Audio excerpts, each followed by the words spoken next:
নমস্কার, আমি সুবর্ণা।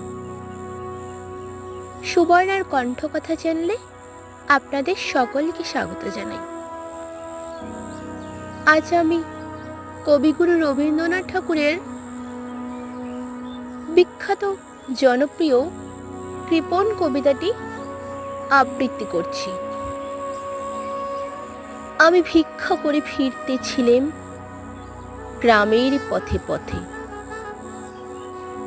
তুমি তখন চলেছিলে তোমার স্বর্ণরথে।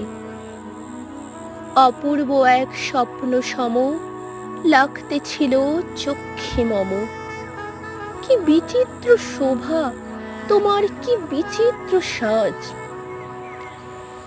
আমি মনে ভাবতেছিলাম, এ কোন মহারাজ। আজ শুভক্ষণে রাত পোহালো। ভেবেছিলেন তবে আজ আমারে দাঁড়ে দাঁড়ে ফিরতে নাহি হবে।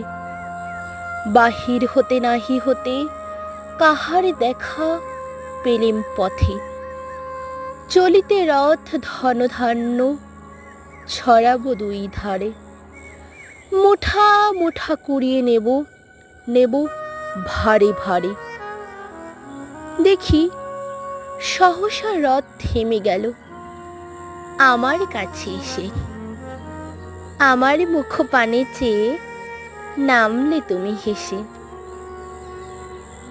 দেখি মুখের প্রসন্নতা জড়িয়ে গেল সকলে ব্যথা। হেন কালে কিসের লাগি তুমি অকস্মাৎ। আমায় কিছু দাও গো বলে বাড়িয়ে দিলে হাত। মোরে, এ কি কথা রাজাধিরাজ, আমায় দাও গো কিছু। শুনে ক্ষণকালের তরে রইল মাথা নিচু। তোমার কি বা অভাব আছে ভিখারি ভিক্ষুকের কাছে। এ কেবল কৌতুকের বশে আমায় প্রবঞ্চনা।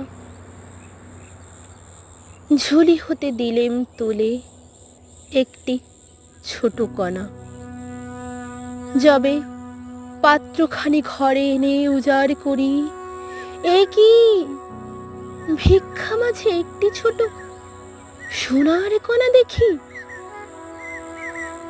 দিলেম যে রাজ ভিখারিরে, স্বর্ণ হয়ে এলো ফিরে। তখন কাঁদি চোখের জলে দুটি নয়ন ভরে।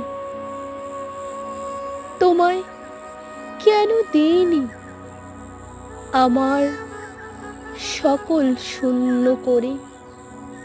নমস্কার।